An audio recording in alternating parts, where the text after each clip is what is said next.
আইন করে ৩ বছর মেয়াদি স্পন্সর ভিসায় ৪,৫২,০০০ শ্রমিক নিচ্ছে ইতালি। এরই মধ্যে দেশটিতে প্রবেশ করেছে বাংলাদেশি সহ অনেকেই। চলতি বছর স্পন্সর ভিসায় দ্বিতীয়বারের মতো কোটা বাড়িয়েছে সরকার। আইনটির অনুমোদন দিয়েছে পার্লামেন্টের নিম্নকক্ষ। উচ্চকক্ষ সিনেটে অনুমোদন পেলেই প্রকাশ করা হবে গেজেট।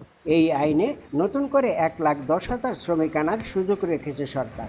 এর মধ্যে ৪৭,০০০ কৃষিকাজে এবং বাকিরা আসবেন পর্যটন ও হোটেল ব্যবসা খাতে। তবে বাংলাদেশ সহ ৩ দেশের নাগরিকদের ইতালিতে আসার ক্ষেত্রে কড়াকড়ি আরোপ করা হয়েছে। এছাড়া অবৈধ এবং রাজনৈতিক আশ্রয় প্রার্থীদের আলবেনিয়ায় পাঠানোর সিদ্ধান্ত আইন আকারে অনুমোদন করেছে সরকার। তাই বাংলাদেশিদের সতর্ক থাকার পরামর্শ দিয়েছেন ইমিগ্রেশন বিশেষজ্ঞরা। বাংলাদেশিদের আবেদনের ক্ষেত্রে সরকার সর্বোচ্চ কন্ট্রোল করে, কারণ বিভিন্ন ধরনের ডিজিটাল প্রতারণা হচ্ছে, বিশেষ করে মালিকের অজান্তে বিভিন্ন অ্যাপ্লিকেশন করা হয়। এবার কিন্তু এই বিষয়গুলো আরো কঠিনভাবে পরীক্ষা নিরীক্ষা করা হবে। সো আপনারা যারা আবেদন করবেন অবশ্যই মালিকের সাথে যোগাযোগ করে তার কনসেন্স ও তার অনুমতি সাপেক্ষে যেন আবেদন করা হয়। এই বছর যারা স্পন্সর ভিসার জন্য আবেদন করবেন তারা আপনজন ছাড়া টাকা লেনদেন করবেন না এবং দালালের খপ্পর থেকে বিরত থাকবেন।